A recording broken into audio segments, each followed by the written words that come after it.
Nous sommes bien à Ibiza, en plein cœur de l'été, à quelques kilomètres seulement des grands clubs et des fêtards venus du monde entier.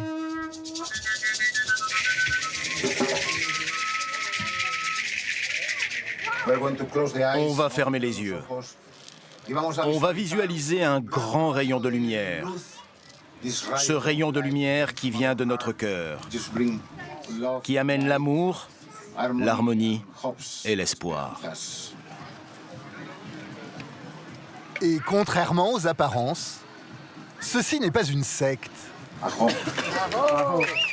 mais une cérémonie hippie, avec prière, méditation et musique.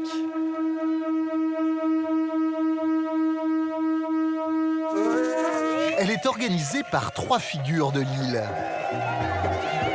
Alok, l'espagnol, sa compagne Merel, une ex-top modèle hollandaise, et Jean-Michel, un musicien suisse.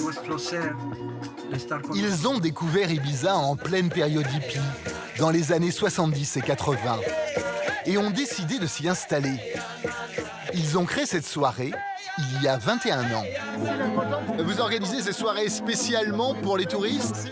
Pour tous les êtres humains. On ne fait pas ça que pour les touristes. Même s'il n'y avait personne, on le ferait quand même. Parce que c'est notre mode de vie. Ce n'est pas un spectacle. On voit que les gens dans le monde deviennent de plus en plus conscients. De plus en plus de gens réalisent que la religion et la politique ne les mènent nulle part.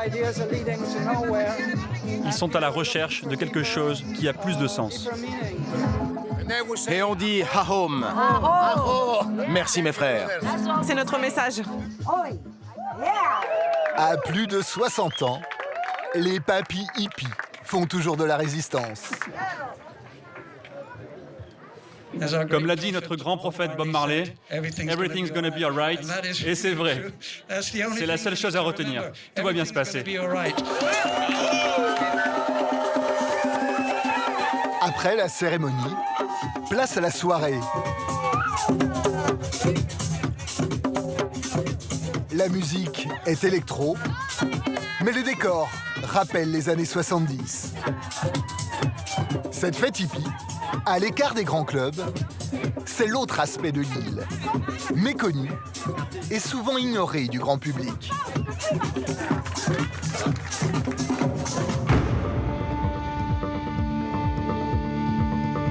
Ibiza a 2 visages. D'un côté, la petite île méditerranéenne encore préservée, avec ses collines couvertes de forêts, ses petites criques isolées et ses plages aux eaux cristallines. De l'autre, la destination mythique des clubbeurs du monde entier. L'île de tous les clichés et de tous les excès, devenue le paradis des milliardaires. Située au large de l'Espagne, cette petite île des Baléares accueille chaque été près de 3 millions de touristes. Mais rares sont ceux qui connaissent toutes les facettes de cette île hors norme.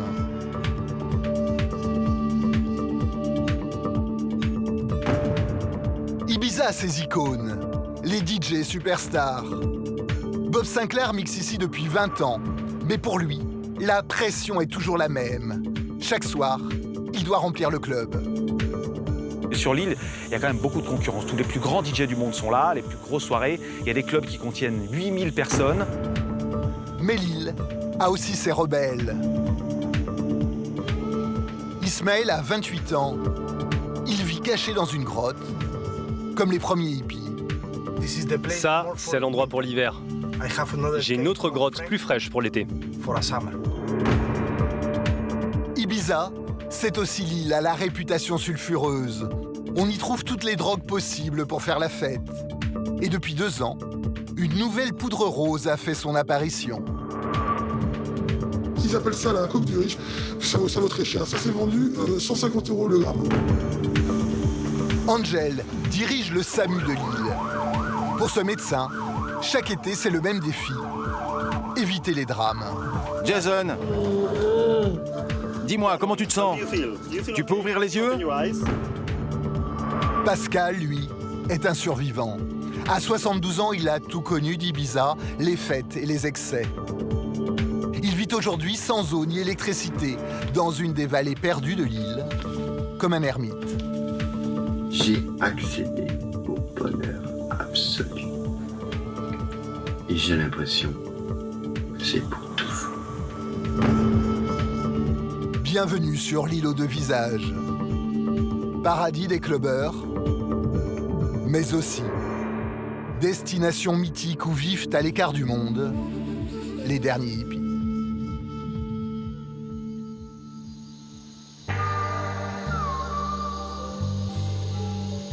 À une dizaine de kilomètres du port d'Ibiza, une villa isolée dans la campagne. C'est ici que vit l'une des stars de l'île. Un célèbre DJ français, Bob Sinclair. Déjà 25 ans de carrière et plus de 20 ans à jouer chaque été sur l'île. Il y a même acheté cette maison qui lui sert de QG, mais dont il a à peine le temps de profiter.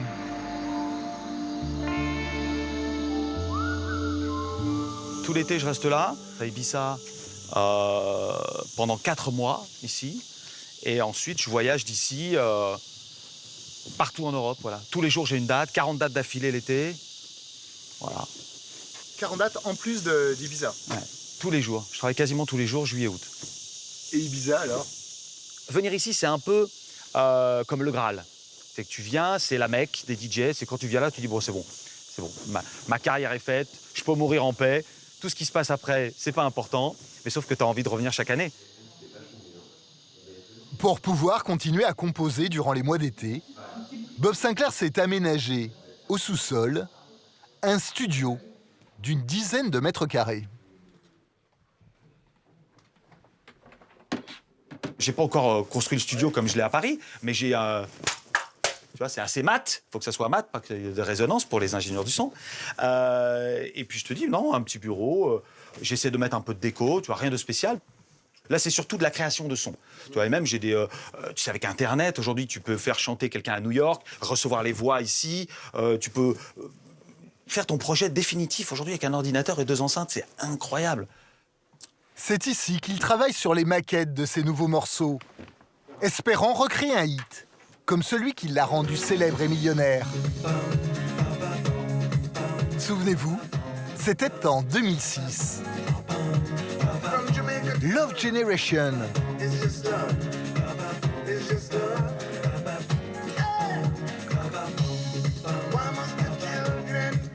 C'est mon plus gros tube, 2 millions de singles qu'on a vendus à travers le monde.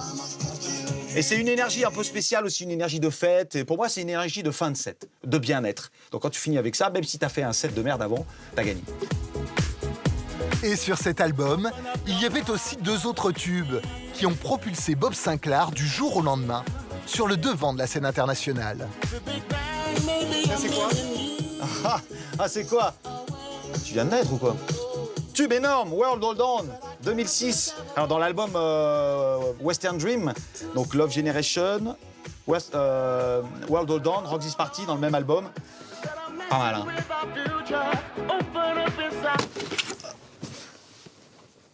Mais malgré ses succès et sa célébrité, Bob Sinclair n'est jamais serein à Ibiza. Il doit remplir des clubs de plus de 2000 personnes à chacune de ses soirées. Je suis toujours inquiet, moi. J'appelle les clubs, est-ce qu'il va y avoir du monde? Alors j'ai des potes qui sont là, il y a un peu de monde, il y a la queue, tout ça. Donc je suis là, bah oui, c'est ma soirée, c'est la résidence, c'est Ibiza, c'est important. C'est une image qui résonne dans le monde entier. Nous sommes à quelques heures de son show. Mais pour le DJ, pas question de dormir. Il faut assurer la promotion de la soirée. Et il va le faire au volant de sa voiture fétiche, une Minimoc.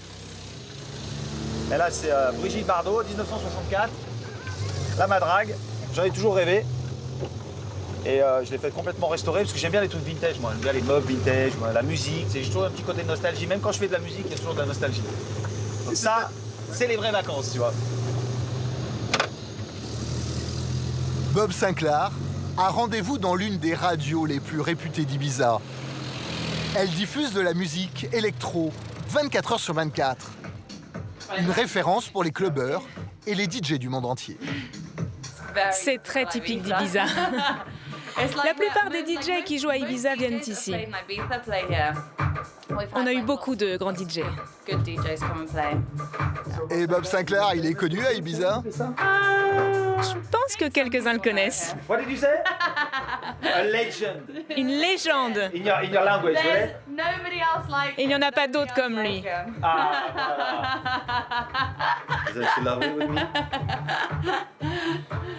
Et il est très romantique. Yeah. Bob Sinclair va mixer pendant 1 heure, seul dans le studio. Il est filmé et sa prestation est diffusée en direct sur Internet. L'occasion de faire la promo de sa soirée. Don't miss out and get yourselves down there. Yeah, you have to come tonight, to celebrate. And thank you, Ibiza. Thanks for your support. I love you, Ibiza. Thank you everybody for tuning in. That's it from us tonight. Ce soir, le DJ français doit attirer au moins 2000 fêtards pour remplir le club dans lequel il joue. Alors, il va devoir sortir le grand jeu.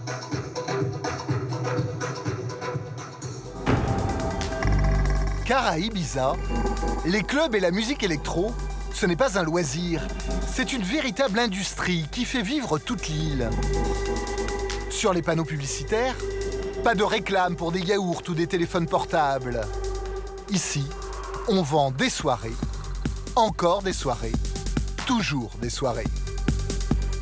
Sur les affiches, les visages des DJ les plus célèbres de la planète, que les clubs s'arrachent à prix d'or. Chaque été, Ibiza devient la capitale mondiale du clubbing et attire près de 3 millions de touristes.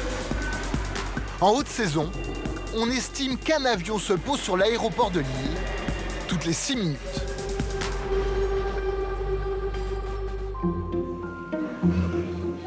C'est cette promesse de soirées et de fêtes permanentes que sont venues chercher ces 4 Françaises. Bon, j'avance un petit peu là. Chloé, Camille, Lise et Alex.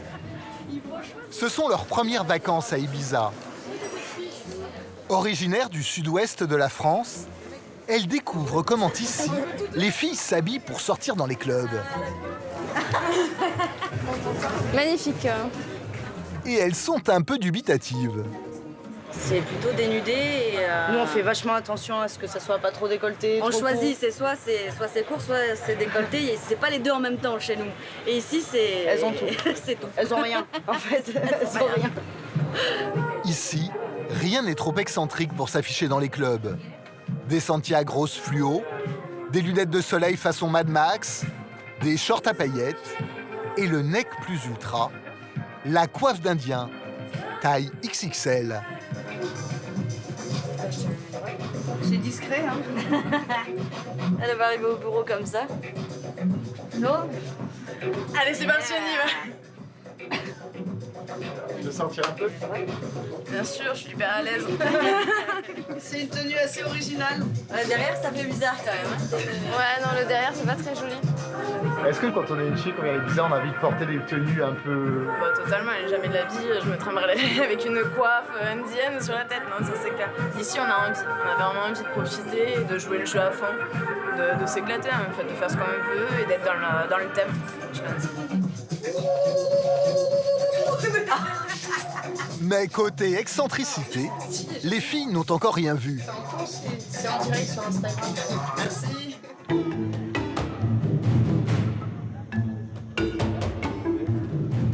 Cet après-midi, elles vont découvrir une des fêtes les plus étonnantes de l'île.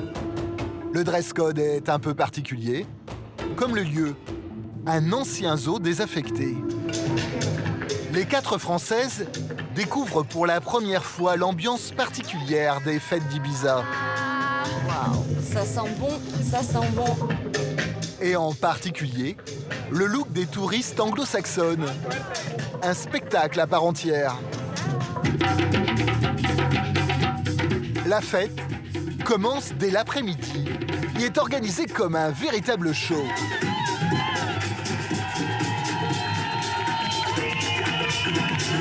Pendant que les clubbers s'échauffent, en coulisses, les artistes se préparent. Charlène est l'une des danseuses vedettes de la soirée. Voilà, c'est le zoo. On vient de passer l'entrée et on arrive là, dans les coulisses. Et ici, c'est le vestiaire. Salut les filles, salut les garçons.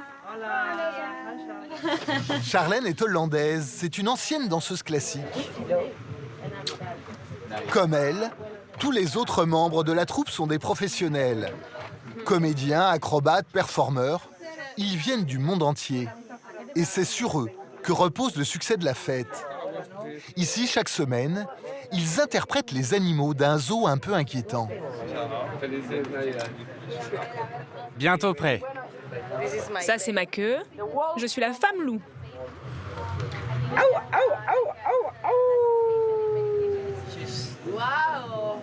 Charlène, elle, n'interprète pas un animal. C'est la gardienne du zoo. Mais une gardienne, version SM, avec mini-jupe, talons hauts et fouet. Je vais faire mon premier tour dans le zoo, avec mon costume et mes accessoires, et tout ce qui va avec.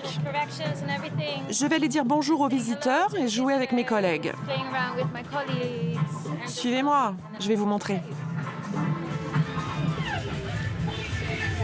La fête est organisée comme un jeu de rôle grandeur nature qui se déroule au milieu des clubbers.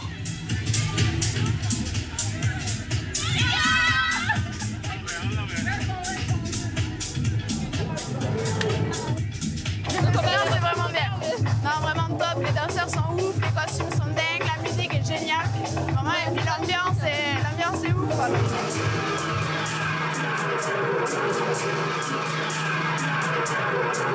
Faire vivre aux touristes des fêtes comme ils n'en ont jamais vu ailleurs. C'est ça qui a fait la réputation d'Ibiza. Un Disneyland pour adultes. La fête, commencée dans l'après-midi, va durer toute la nuit. Les 4 Françaises sont sous le charme. Ici, même les tentatives de drague sont un peu surréalistes. D'où tu viens? Je comprends pas, c'est où? En Angleterre?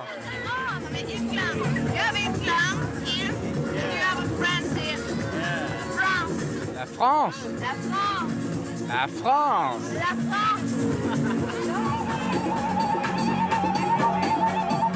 C'est spectaculaire. Est-ce qu'il y a des différences avec la France? Ah oui, complètement, oui. Ouais, déjà la tenue, hein. On sort pas comme ça dans Bordeaux. Non. Déjà, parce que là, c'est pas la même histoire. Et on ne se fait pas embrouiller, enfin, il n'y a pas d'embrouille, il n'y a pas de prise de tête, il y a pas, tout est simple, tout est cool, tout est relax. Charlène, la danseuse, va assurer le show jusqu'à la fin de la soirée. Cela fait 3 ans que cette ancienne danseuse classique se produit dans les clubs d'Ibiza. Et pour elle, pas question de partir. C'est l'un des endroits les plus magiques et magnétiques de notre planète. On le ressent vraiment quand on atterrit ici. Waouh, tu vois que tous les gens sont beaux. Ils ont tous de la personnalité et ils ont tous quelque chose à offrir. Voilà, c'est ça Ibiza pour moi. Après 7 heures de fête non-stop, les filles décident de rentrer. Un touriste français qui a flashé sur Lise réussit à obtenir son téléphone. Je t'envoie le truc. Hop. Et voilà. On se tient reçu. Mais la magie d'Ibiza a ses limites. Et où vos numéros?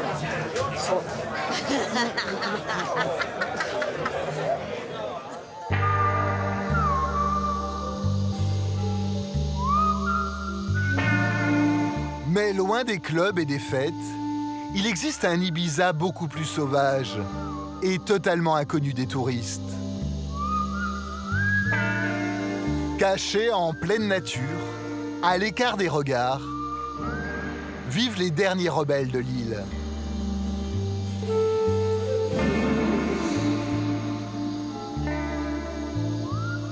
Ismaël a 28 ans.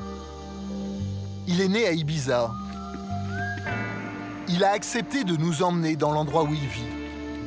Mais il faut faire vite.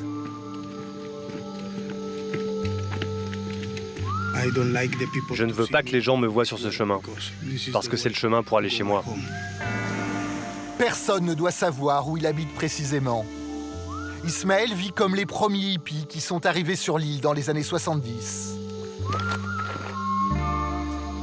Dans une grotte, à flanc de falaise, à 200 mètres au-dessus du niveau de la mer. Il y vit à l'année.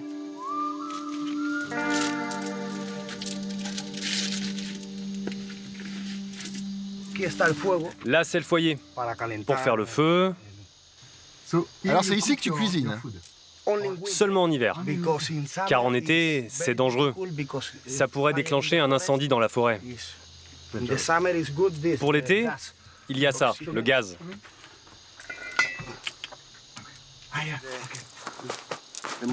Là, c'est mon matelas. Au fond de la grotte, la chambre à coucher. Là, j'ai ma fenêtre. Tu vis ici depuis combien de temps? Depuis mes 16 ans. Aujourd'hui, j'en ai 28. 12 ans? 12 ans. Mais ça, c'est l'endroit pour l'hiver. J'ai une autre grotte, plus fraîche, pour l'été. Ismaël a perdu ses parents à l'adolescence.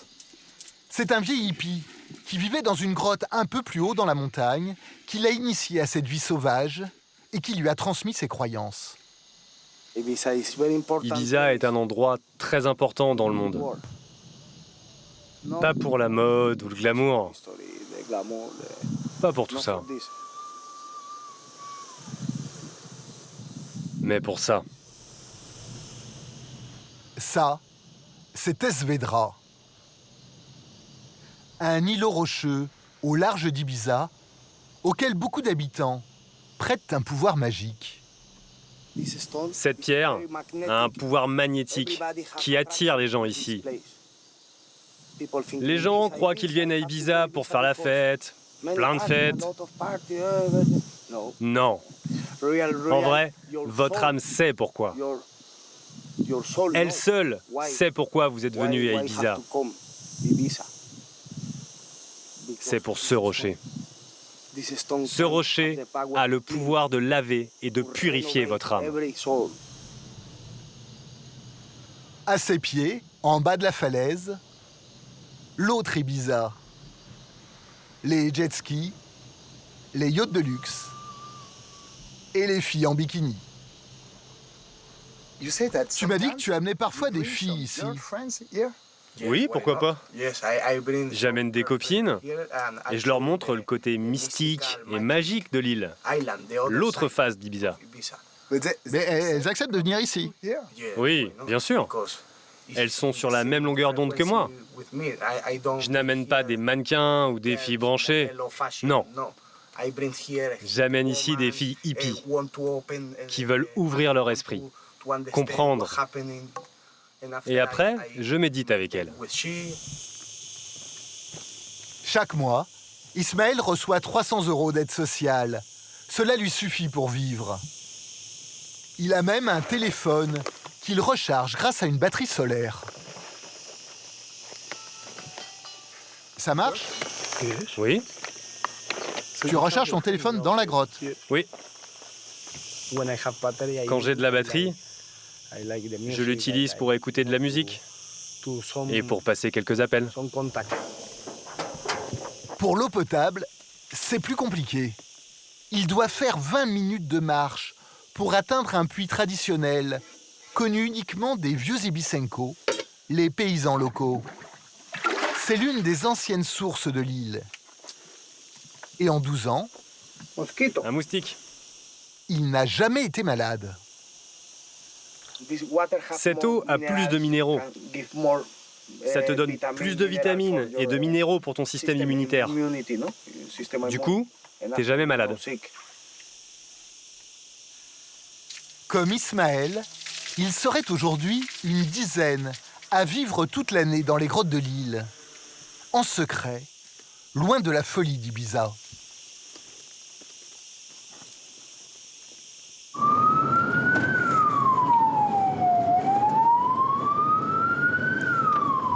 Angel est médecin urgentiste. Il dirige le SAMU de l'île depuis 20 ans. Il vient de recevoir un appel. Un touriste anglais est tombé inanimé au milieu d'une fête. Bonjour, c'est vous qui avez appelé? Qu'est-ce qui s'est passé? Il est inconscient. Inconscient? L'incident est survenu lors d'une fête organisée autour de la piscine d'un hôtel. Le patient a été transporté à l'infirmerie. Il est sous oxygène. Hello. Bonjour. Hello. Hello, how are you? Bonjour, comment ça va? Le patient réagit à la douleur. Angel vérifie ses réflexes. Hello. Oh, oh, comment ça va? How are you? Hello, how are you? Le jeune homme ouvre les yeux, mais ne réagit pas. Angel décide de l'évacuer le plus vite possible vers l'hôpital.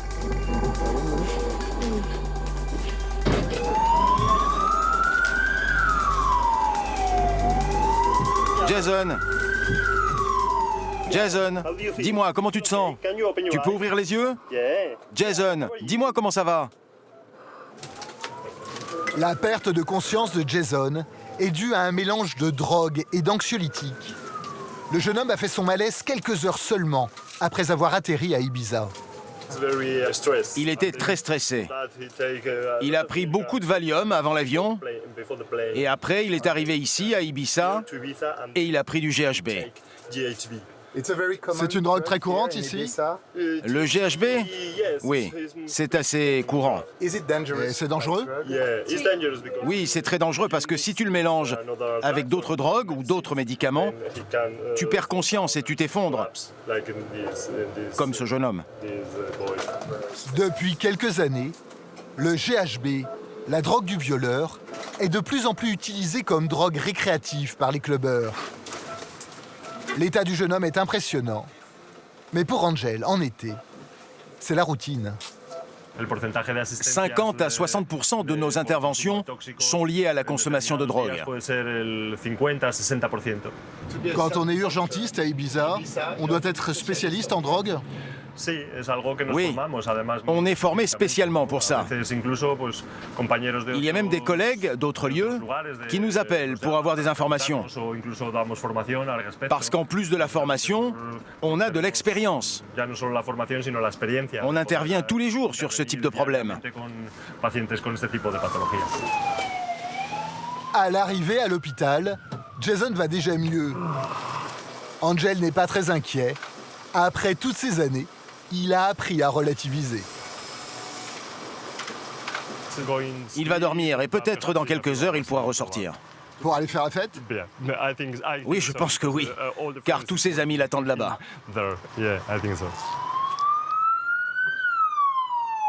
Il n'existe aucune statistique officielle sur la consommation de stupéfiants à Ibiza.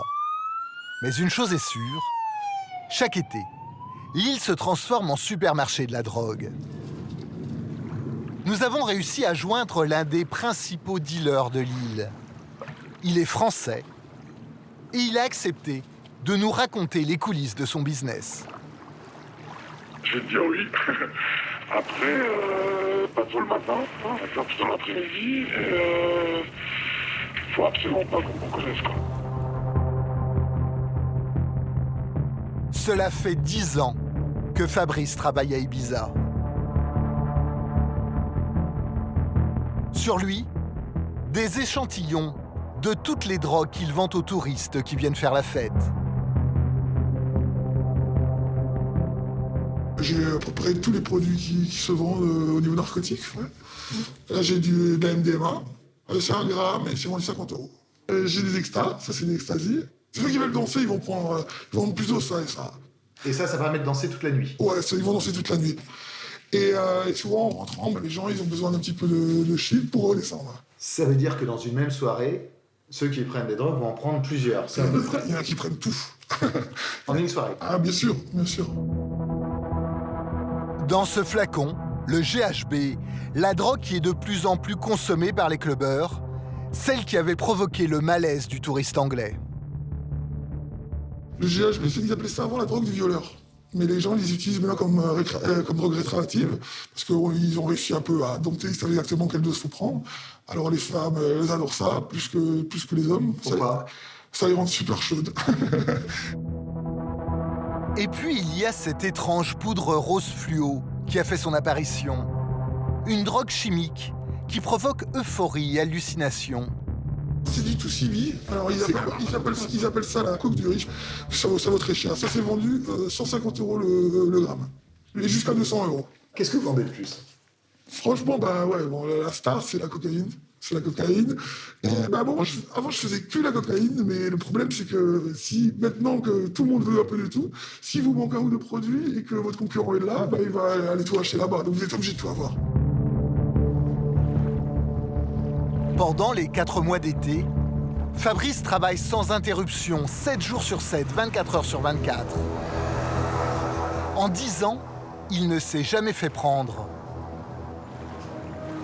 Mais il sait qu'il risque jusqu'à 8 années de prison pour ce trafic. Moi, je vis très très très bien. Et là, cette année, c'est vrai que j'ai vraiment explosé. Et j'ai fait faire 20 000 €.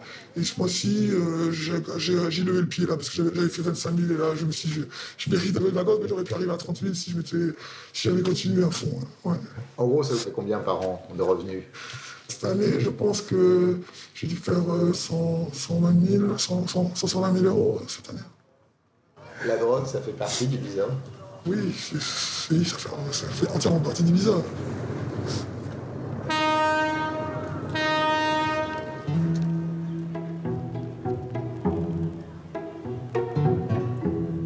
À Ibiza, chaque été, il y a aussi ceux qui viennent tenter leur chance. Chaque matin, sur le port, Jonathan arpente les quais. Sa cible, les yachts luxueux. Excusez-moi, do you speak French? Vous parlez français? Ah, super, formidable. À tout hasard, dans le plus grand des hasards, vous, ici, vous cherchez pas peut-être pour une partie, quand vous sortez en mer, un DJ, un disque jockey? Pas spécialement.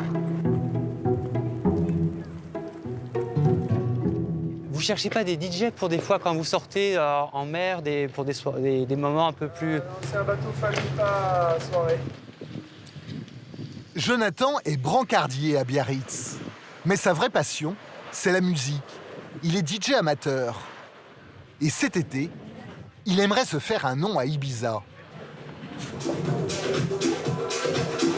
Pour l'instant, la seule opportunité qu'il ait trouvée, c'est un bar, à quelques mètres de la plage. Le patron lui a accordé 2 heures de mix dans l'après-midi. Mais problème, à 7 heures, le bar est quasi désert. Et en plus, la sono laisse à désirer. C'est dégueulasse. J'arrive pas à bien caler. Le son c'est comme ça, c'est horrible. C'est le son.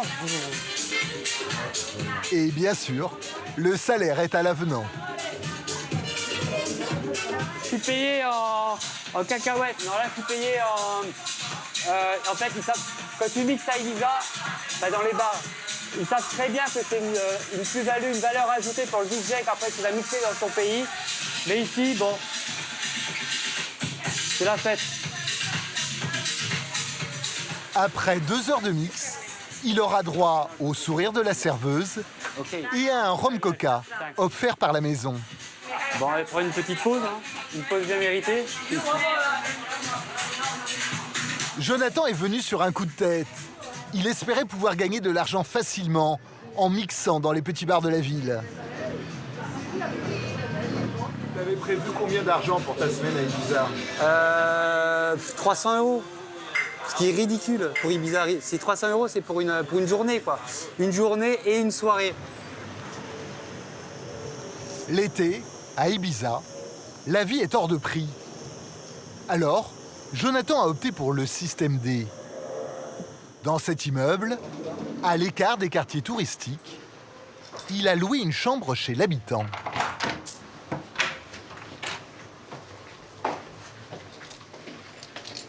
C'est une chambre avec une décoration qui est ce qui est. On est sur l'hirondelle colorée, mais c'est très bien, c'est calme.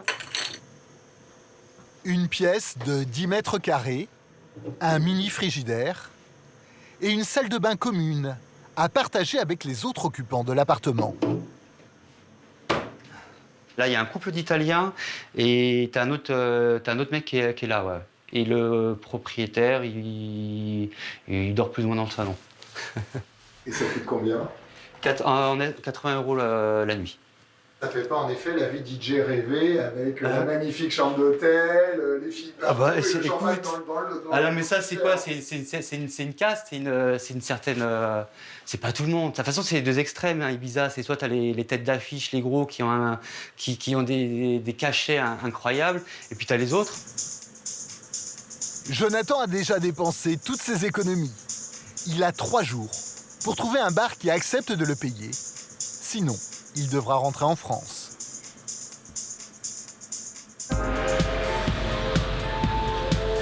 Depuis quelques années, Ibiza est devenue l'une des îles les plus chères de la Méditerranée. Hôtel hors de prix, champagne et beach club de luxe, Ibiza n'échappe à aucun des clichés qui l'ont rendu célèbre. Peu à peu, l'argent et le tourisme de masse ont fait fuir tous les hippies. Pourtant, nous en avons retrouvé un. Loin des plages bondées, au fond d'une petite vallée perdue, dans cette Ibiza rurale inconnue des touristes.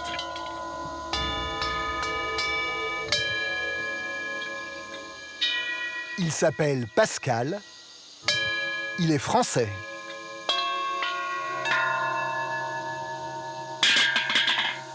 Ya! Il vit dans une vieille maison qu'il a achetée et retapée lui-même. Pascal a 72 ans. Il est arrivé à Ibiza il y a près de 40 ans. Ça, c'est mon antre. C'est ma caverne d'Ali Baba. Oh, à la maison. On est dans une pièce de 5 mètres sur 4,30. Parfait. Et c'est là où tu vis? Ouais. Pascal vit dans une pièce de 20 mètres carrés, entouré de ses livres et de ses souvenirs ramenés de ses voyages. Sans eau ni électricité, tel un ermite. Je me vis comme un prince. Un prince sans pouvoir, sans territoire et sans argent. Et un prince. Tu es heureux? Je me pince. J'ai accédé au bonheur absolu. Et j'ai l'impression que c'est pour toujours.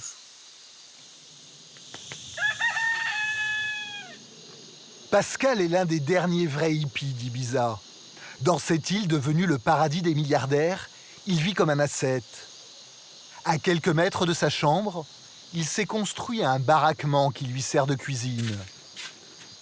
À l'intérieur, un four et même un réfrigérateur qui fonctionne au gaz. Enfin, quand il veut bien fonctionner. En été, ici, c'est dramatique. Une vie austère pour celui qui se considère comme un survivant. Il y a un grand problème, c'est que les gens d'Ibiza sont des gens extrêmement festifs, qui ont fait beaucoup d'abus. D'alcool, de drogue, de sexe, de nourriture. Et il n'y en a pas beaucoup à 72, 73 ans vivre.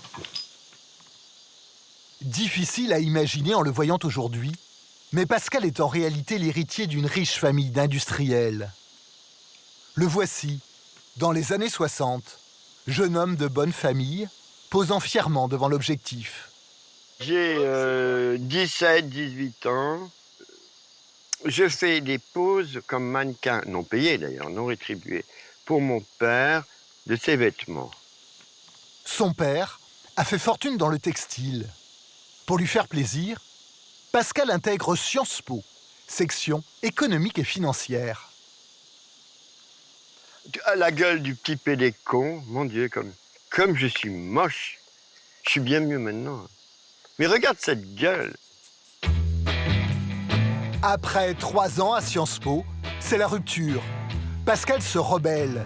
Il assume son homosexualité et découvre les drogues hallucinogènes, comme le LSD. Nous sommes en plein dans les années 70.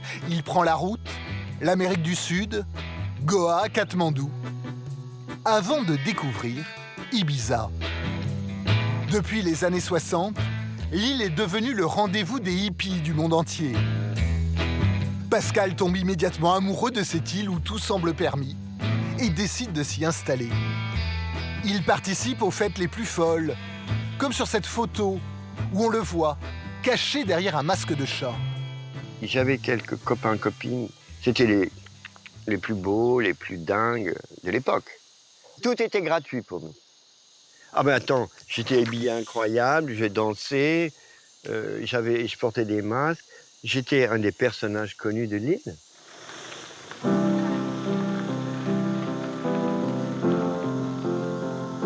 Oh! I love John Lennon. Imagine there's no heaven. Sees if you try. Pascal vit dans un endroit totalement reculé de l'île, accessible uniquement par des petites routes de terre. Le village le plus proche est à 20 minutes de voiture. Enfin, quand sa vieille Renault Kangoo veut bien démarrer. Elle a quel âge cette voiture? Oh là, 18 ans, 240 000 kilomètres, une poubelle. Non, je l'adore, mais conflictuelle. Pascal n'a ni chômage ni retraite. Il touche 800 € d'allocation par mois. Alors, il compte chaque centime. Ben, je suis devenu minimaliste. J'achète l'essentiel.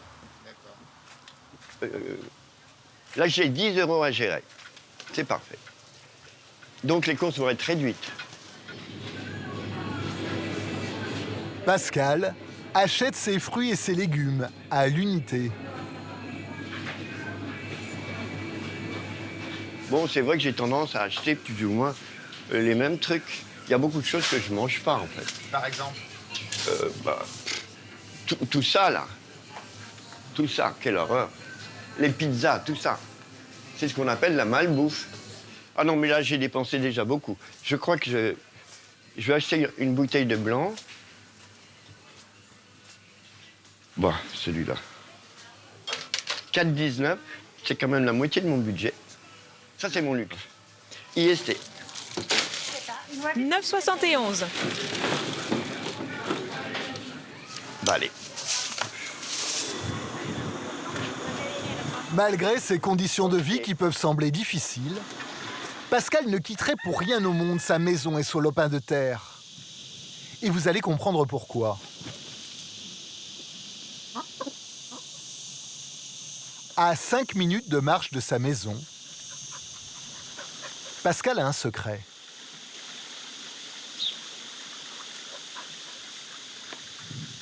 Sa piscine privative. En réalité, un réservoir d'eau qui permet aux agriculteurs d'arroser les plantations de la vallée. Luxe suprême, le bassin est alimenté par de l'eau de source. C'est la meilleure piscine de l'île. Piscine naturelle, eau qui vient des Pyrénées. Cette eau vient des Pyrénées. C'est dingue. Regarde. Et regarde. Et la nuit, il n'y a pas une ampoule. Il n'y a pas une lumière. Il n'y a pas une bagnole, il n'y a pas une moto. Une maison avec piscine, dans l'un des derniers endroits encore vierges et préservés d'Ibiza. Malgré son dénuement, Pascal se sent privilégié. Moi, je suis un prince dans la vie. Alors que les gens me prennent pour misérable. C'est le paradoxe, parce que tout est à l'envers, et moi, je suis à l'endroit. Mon Dieu, être à l'endroit quand tout est à l'envers, c'est pas facile.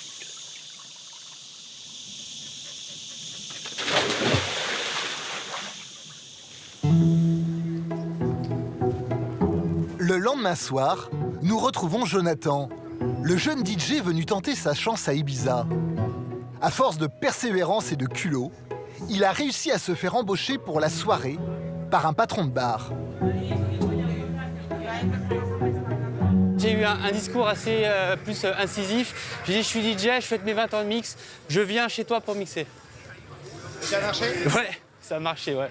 C'est comme, voilà, je me dis, c'est comme pour les meilleurs boulots que j'ai eus, c'est pas en envoyant des CV et en attendant des réponses. Les meilleurs tafs que j'ai eus, c'est vraiment en y allant, en tirant la sonnette et puis voilà, en y allant, quoi. Et ce soir, Jonathan ne va pas jouer n'importe où. Bienvenue à la maison. Thank you very much. Merci. Il va mixer dans un des bars branchés situés sur le vieux port d'Ibiza. Le patron, David, est un Français. David, ça va? Tu vas bien? Passe une bonne journée? Bah super, impeccable. Merci. Un emplacement rêvé pour faire ses débuts à Ibiza. Il y a pas mal de monde qui passe. Il y a un vue sur le port. C'est génial, mais c'est le meilleur endroit. C'est un des meilleurs. Après, sans parler de discothèque, c'est le meilleur endroit. Jonathan va mixer ici de 22h à 1h du matin. David, le patron, a été séduit par sa détermination et a voulu lui donner sa chance. Et les gens, lorsqu'ils veulent venir DJ, ils viennent. C'est un rêve quelque part pour eux. Ils viennent à Ibiza, c'est Ibiza Town.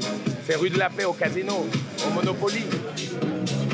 C'est possible de commencer comme ça une carrière à Ibiza? Ça commence comme ça. Ça commence comme ça. C'est là, il y en a un qui passe, il fait une vidéo, il voit, il la met sur YouTube, sur un réseau social. Et voilà. Et demain, il va aller, il va retourner dans sa ville, il va DJ quelque part d'autre. Il va dire, ah, j'ai DJ à Ibiza. Alors, quelque part dans le monde, en Italie, en Allemagne, en France. Ah ouais, et pam, pam, pam, pam. Pour ces 3 heures de set, Jonathan va toucher 80 €. C'est à peine de quoi payer sa chambre, mais il s'en moque. Ce soir, il réalise son rêve, jouer dans la Mecque des DJ. Comment tu te sens là, Jonathan? Bien, c'est très très bien. Parfait. C'est parfait, il fait bon.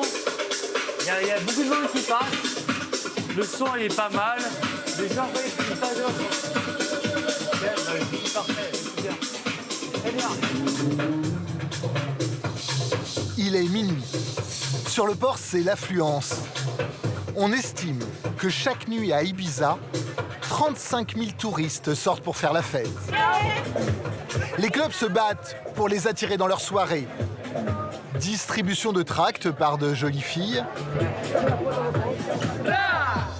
Chorégraphie improvisée au milieu de la foule par de mystérieux danseurs. Ou, tout simplement, défilé de créatures à moitié nues. Voilà.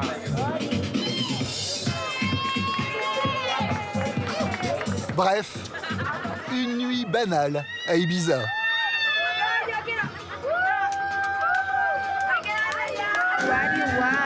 Bob Sinclair, lui aussi, a ses équipes de choc et de charme. On invite tout le monde à la soirée de Bob Sinclair à Ibiza.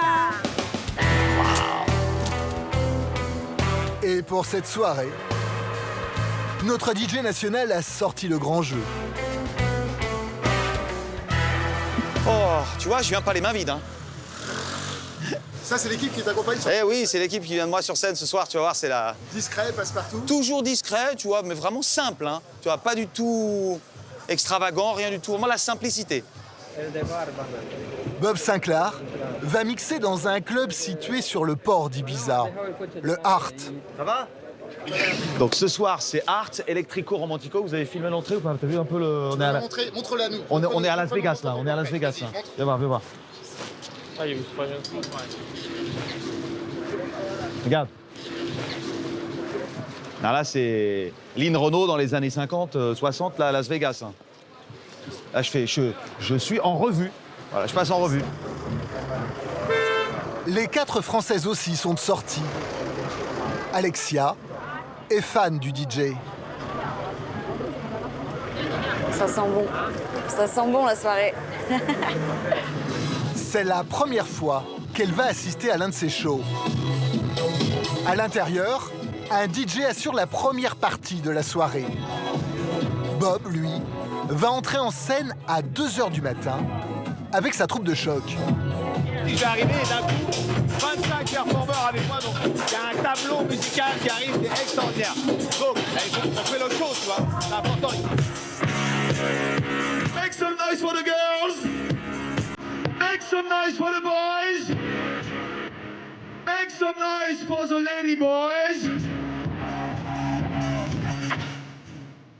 Come on.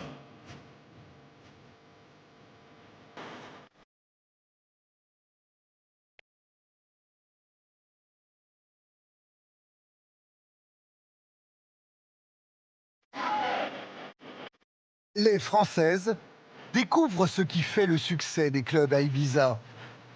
Une soirée conçue comme un spectacle à part entière.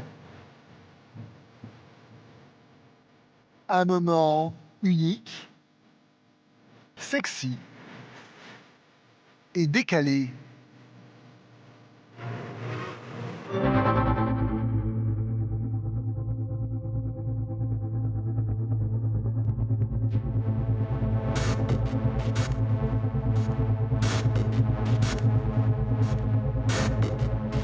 Le show va durer plus de 3 heures.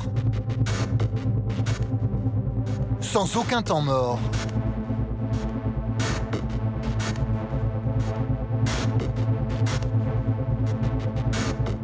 À 5h du mat,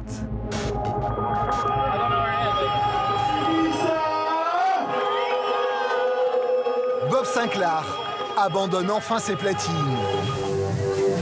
Rassuré par le nombre de clubbeurs venus assister à la soirée. Ce soir, 2002-2003, un des meilleurs scores de toute la saison.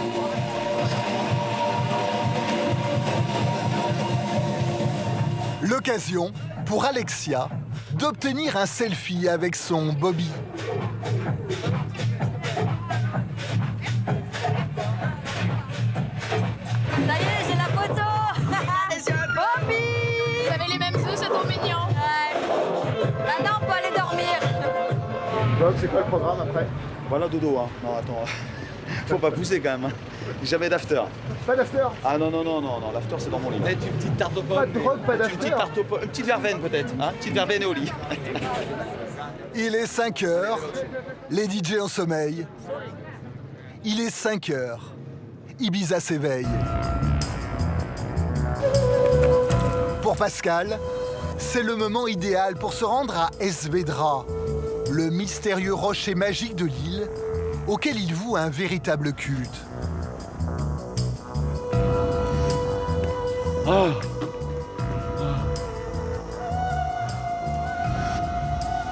La porte du ciel. Pascal vient régulièrement s'y recueillir. Vedra m'a appelé. C'est ça qui a changé ta vie aujourd'hui si tu vis dans... Si je suis encore à Ibiza, c'est à cause de lui. La légende locale veut que cet îlot rocheux soit l'un des centres énergétiques de l'univers. Pourquoi Ibiza a ce succès hallucinant? Que c'est l'île du monde en ce moment. Tout le monde.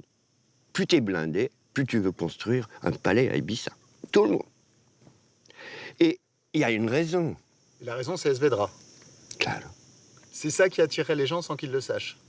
Je pense. Ils sont sensibles à cette énergie qu'ils reçoivent, mais ils savent pas d'où... ils ne connaissent pas la clé. La clé, elle est là. Et si c'était ça, Ibiza? L'histoire d'un rocher magique qui, en 60 ans, a transformé l'une des îles les plus pauvres de la Méditerranée en une destination mythique pour les clubbers du monde entier.